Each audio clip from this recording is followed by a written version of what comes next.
Moms who know do less so they can focus on what matters most, taking care of themselves, their families, and living their God-given purpose. Moms who know focus on the little things they can do that grow to have a huge impact. You are connecting with your family, your true self, and your God-given purpose. You are a mom who knows. Hello and welcome to the Moms Who Know podcast. I'm your host, Chanel Nielsen, and I'm joined today by Ericka Young. Ericka, thanks for being with us. Thank you so much for having me. It's a pleasure. Yeah, well, today we are going to talk about something that all of us deal with, which is family finance. And Ericka has a lot of experience, both professionally and personally, dealing with family finance. So she and her husband at one point were in nearly $100,000 of debt. And she decided, after digging her way out of that, to make it her mission to help others with their financial journey. She's currently the president and founder of Tailor Made Budgets, and she became a certified financial coach by Dave Ramsey's Lampo Group.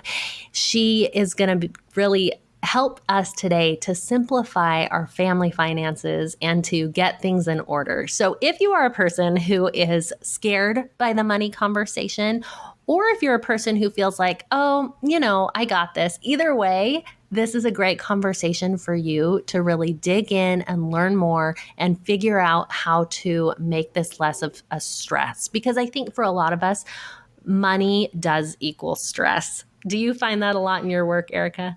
Absolutely. Well, and honestly, money was stressful for me. So I know I am not the only one who found, managing money, having a budget, trying to figure out when to pay what, and trying to get out of debt, like all of that is stressful. And even today, there's sometimes conversations that have tension attached to it, when with my husband, and we've been married for 20 years.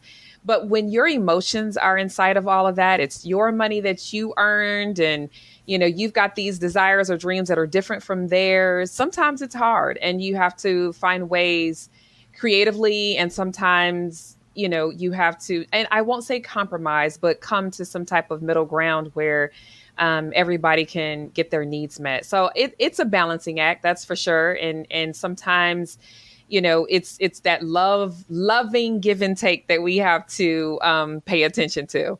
Yeah. Okay. I love that. And I think that it, like in so many things in marriage, in families, it is a balancing act of coming to something that is going to work for everyone. Yeah. So I'd love to hear more about your story and kind of what led you to where you are now. So to start off, bring us back to what it was like when you were in debt, what that looked like, why you were in so much debt, and then kind of how you got out of that. Yeah, well, I'll tell you that I was pretty normal. At the time, 25 years ago, $100,000 in debt wasn't normal, but I was a normal human being in terms of people said, go out, go to college, find a job, make some money, pay your bills. And I did that, but debt came along with almost every single decision, right? So my mother was a single parent, and I wasn't taught, I basically was taught survival from her, to be honest with you. And we just had to figure it out. And my husband had that same mentality because he came from a single parent household. And, he always was in the just figure it out or go get a job. And when we got together, we were like, okay, how do we break this? Like, what do we do to not live paycheck to paycheck in terms of what we saw? And so that's how we started our education on books and conferences and live events and things like that to understand what is this money thing. To be honest, normal meant going to college, which meant student loans. It also meant credit cards, which everybody had. It also meant when we had a kid, we needed a nicer car. Those are the normal things that I'm talking about. It just had debt attached to it.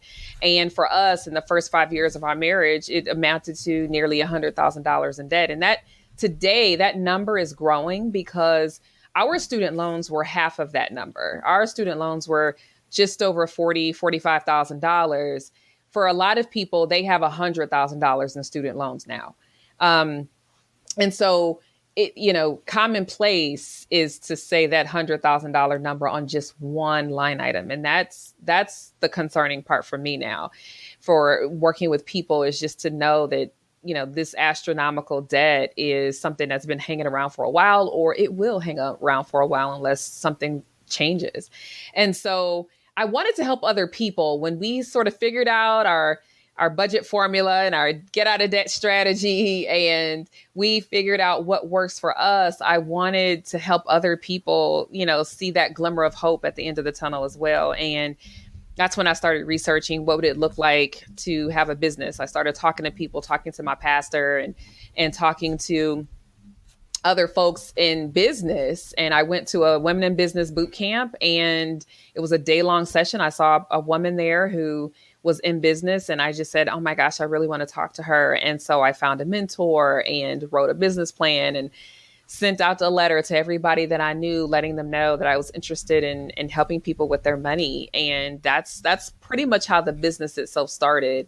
And I'll tell you that it wasn't easy. I had a lot of motivation and I was super excited, but it wasn't easy to step out and do something different, because by trade I was an engineer, and you have this safe, quote unquote, safe, comfortable job. Why would you leave that for something unknown? And I just really felt strongly that this is what I was supposed to do. And here I am 15 years later, still doing this work and still enjoying it. Well, that's awesome. And I think that, when you really trust that intuition and, those feelings and tap into that you are often led on a path that maybe isn't what you expected, but really ends up just to be where you're supposed to be. And, Yep. And here you are helping people in a way that you never anticipated, but that is so beneficial to both you and them. Yep. Now, you went kind of fast over the part about how you got out of debt. And so I'd love to really know more about what that looked like. I mean, were you just, eating top ramen and putting all your money into paying off debt, or what did that look like? That's such a good question. So first of all, we started with the budget, and we needed to know what was coming in and what was going out, and what, if anything, was left over or extra or in abundance beyond our basic needs.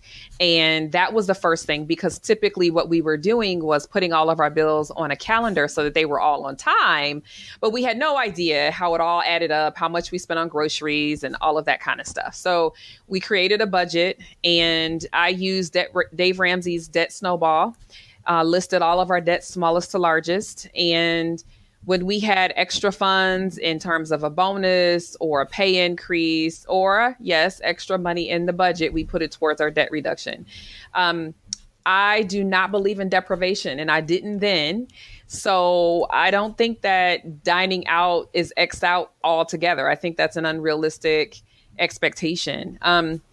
When our kids were little, we took them to Disneyland. We drove and we ate our chicken from Kroger in the car and went back to the park so that we weren't spending $50 on food inside the park, and enjoyed. And our kids didn't know the difference, right? So I don't think that you have to say no to everything. I think the big two questions you have to answer on your journey to debt freedom is how much and how often. So how much are you spending and how often are you doing it? And is there something in there that you can fix?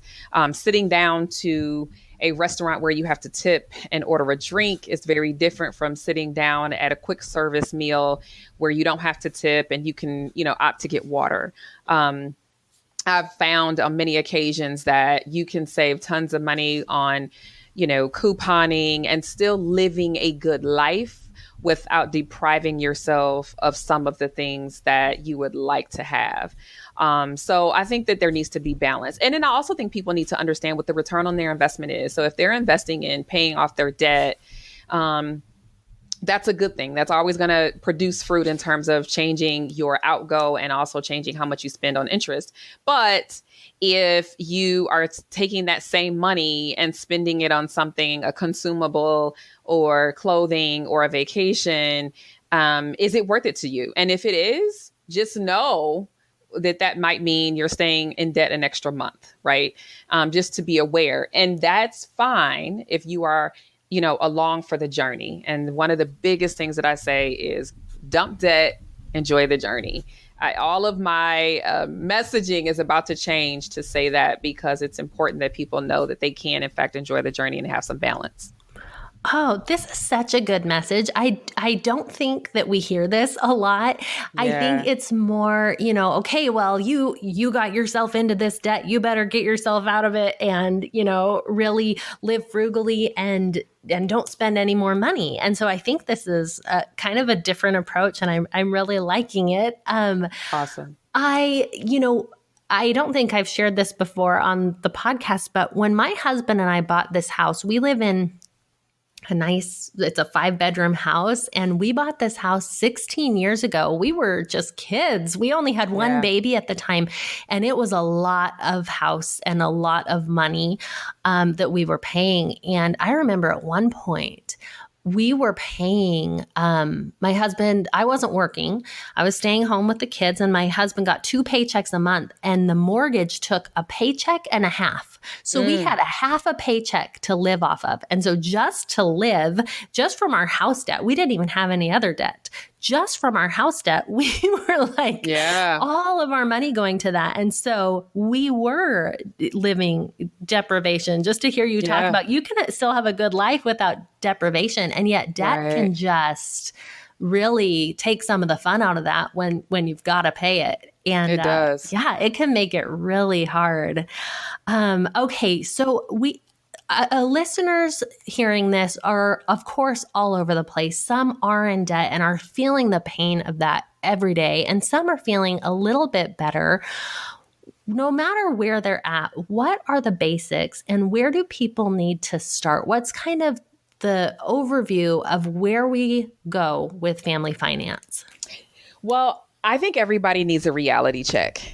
So I want you to think about the GPS lady. I don't have a name for her, but when I say that, people know exactly who I'm talking about. That lady you pull up on your phone when you're trying to get to your next destination, and you put in the address, or you find that restaurant, or you're going across the country, and she's going to lead you. She's going to tell you where to go. Well, she has to know, she locates you with GPS where you are today, and then you tell her where you want to go.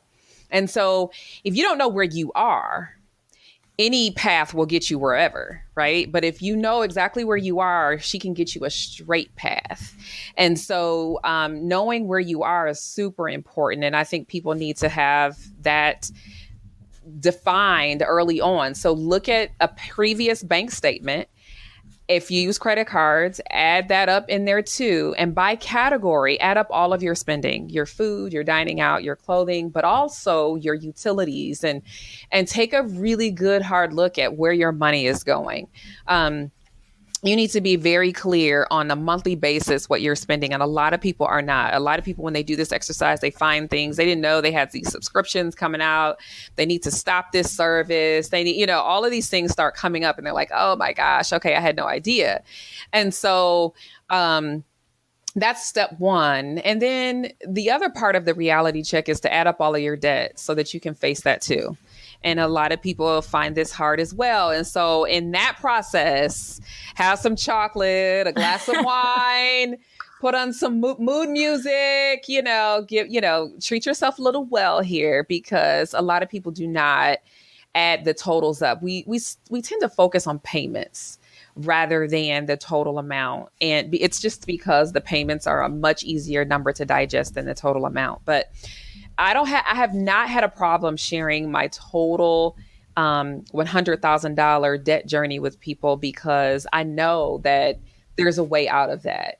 And so when you figure out where you are, then you can start thinking about where you want to go, and start dreaming about what it could look like down the line if you are diligent with your money today. Yeah, definitely. Now, I have to say, you said we focus on payments rather than total amount. It's so interesting because our society is set up that way. You go to buy a car and they say, this is how much it's going to cost per month. And we say, well, how much is it going to cost? How much is it? Right. Well, here it is per month. And so it's a really different paradigm, and you have to even work sometimes to get that number. Mm-hmm. It's not readily available all the time. Yes, yes, and that the same goes for credit cards. A lot of people don't think of paying them completely off at one time. Certainly with student loans, it's all about what is the payment per month.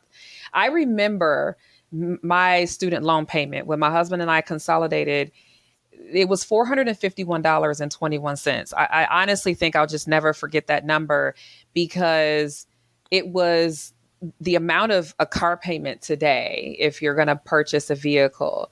And I think about how that felt 20 years ago. And I mean, it costs more to pay that student loan than it did for someone to care for my child at that time. Mm. And it's just so interesting what debt robs you of in the moment, and you don't even realize it because you're not paying attention to the total amount. And so we had to get free because, one, we didn't want that to hold us back for a full 10 years of what they wanted us to do. And then two, we wanted our kids to not have to have student loan debt. And how can we help them if we're still trying to tackle our own student loan debt? So that was the real question we wanted to have an answer for, or a strategy to tackle. Yeah. Okay. And you brought up kids. I have so many questions for you, but we're going to go here. There are all these things that my mind I want to know everything. So, okay. First, let's talk about budget, and then let's talk about kids. So you mentioned, we need to kind of know where our money's going, and that requires sitting down and taking a good hard look and being honest about it. As far as budgeting, do you recommend going back and how often do you recommend going back and revisiting that? Every single month. Every Okay. single month you create a new budget before the month begins. So a budget is simply a plan for your money before you spend it. So the reality check is to look at where it went so you have an idea of how to prepare a budget for where you want it to go. So for instance, if you looked at your dining out and you spent $300 on dining out, and then you added up all of your expenses and you're like, whoa, okay, well, you know what? That dining out is keeping me from being able to put something towards my, debt. So maybe the choice is now in your budget. You say dining out's $100 because it's not going to be zero. That's unrealistic. But I'm going to put $200 towards my debt above and beyond the minimum payment. And now the budget has become a choice, a plan, a directive that you are at the control of. And so every single month. And so truthfully, it may not change too much. I mean, in certain months, you're going to have holidays or birthdays or something, and you're going to have to, move money and things like that. But every month you need to be looking at your money and saying, intentionally, this is where I want it to go. Okay. And then within the month, what are you doing to make sure that it stays the way you wanted it to, and your money's actually going where you wanted it to? Yeah. So that's a really good point. That's a cash flow plan. I think where a lot of people go wrong with budgeting is that they don't break it down by how the money comes in. A cash flow plan breaks it down by how the money comes in. Not so many people get paid one time a month. Most people get paid every other week, or every, the 1st and the 15th, or even every week. And so you have to break your budget down weekly, which means you need to pay the bills or do the spending that is required inside of that period, and so that it's already allotted for and it cannot be spent. I also say cash is king. There's so many conveniences today that allow us to spend electronically. And I think for many people, it's a really good exercise, even if you only do it for 1 month, is to try and use cash and see how sticking to your budget becomes a bit easier when you do that. I think that's a really good exercise. It may not be a long-term strategy, but it will prove to you that you can stick within the boundaries that you've set. Yeah. Yeah. It can definitely help you do that, because if the money is not there, it's easy to spend if you have a card. But if the money is not there, it really keeps you from spending if you just don't have the money in your hand. Okay, I like that. Now, speaking of kids, I want to go there next. What are some things, as we're working through family finances, that we can teach our kids about money? I think we keep it really simple and age specific.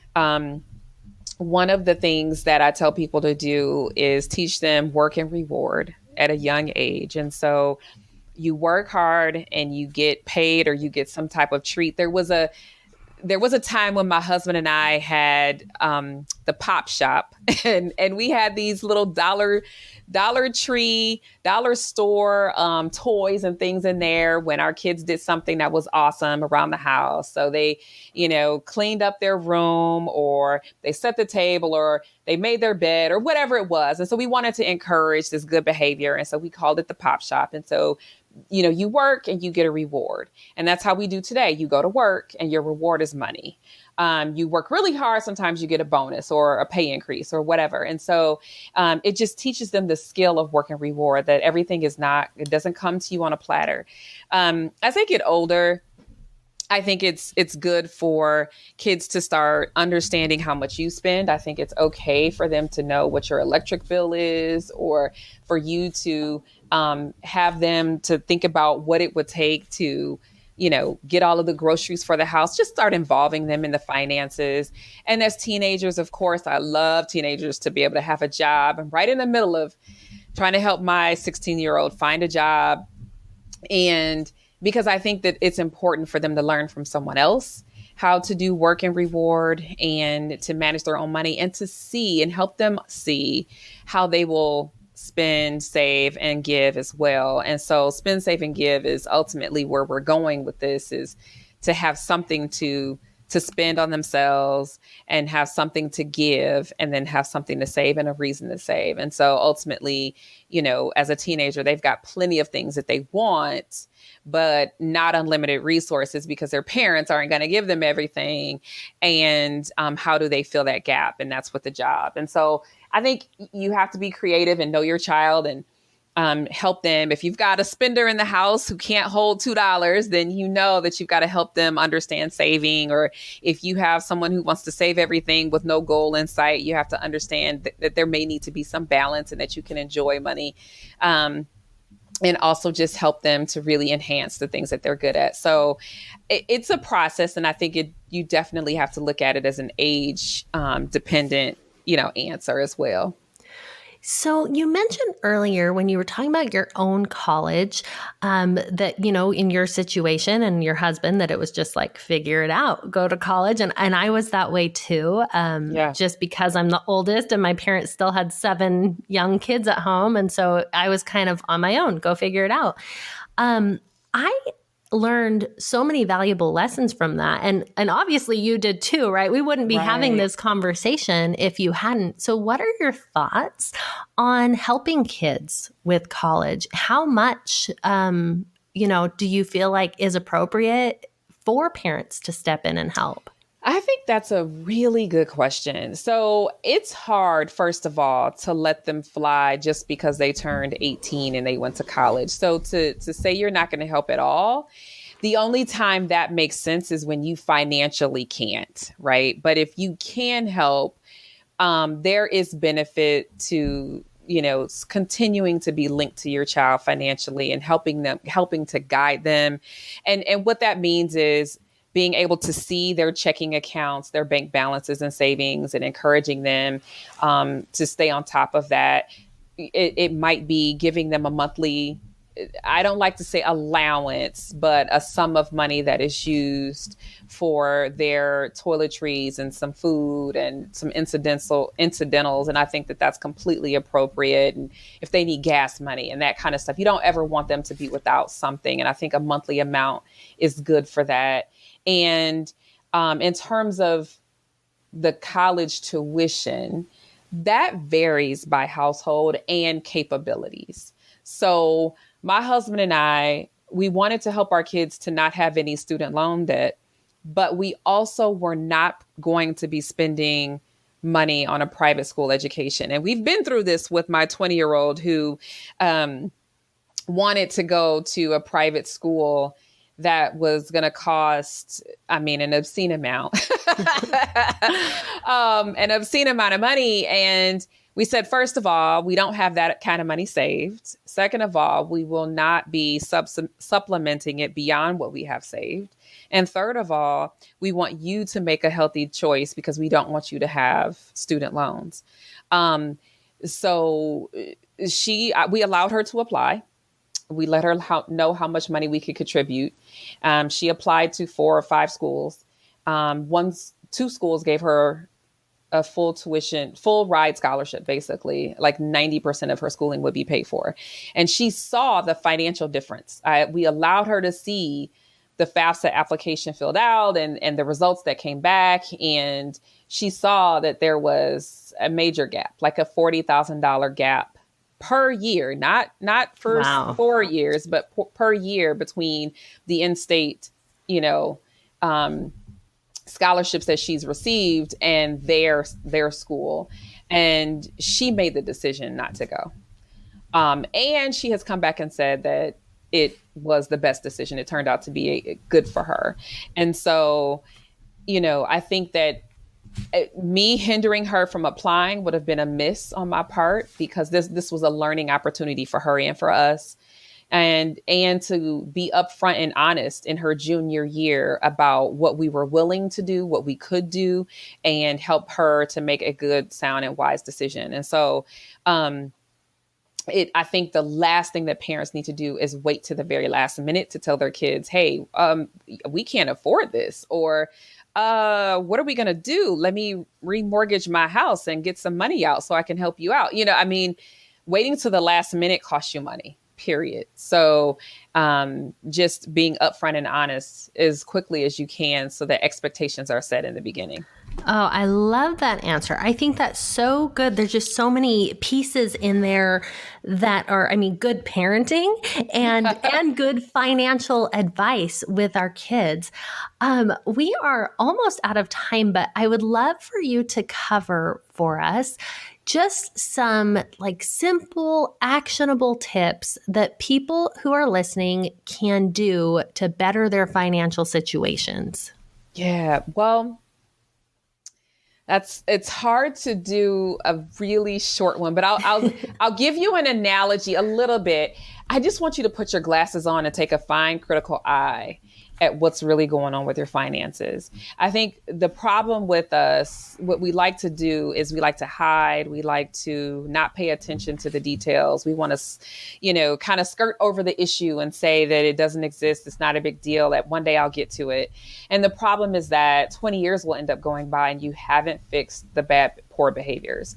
And so, I'll just say, look at it. Just pay attention to the details and look at your money so that you can make a healthy decision about your money in it. Because if you never look at it, then you won't know what you need to do.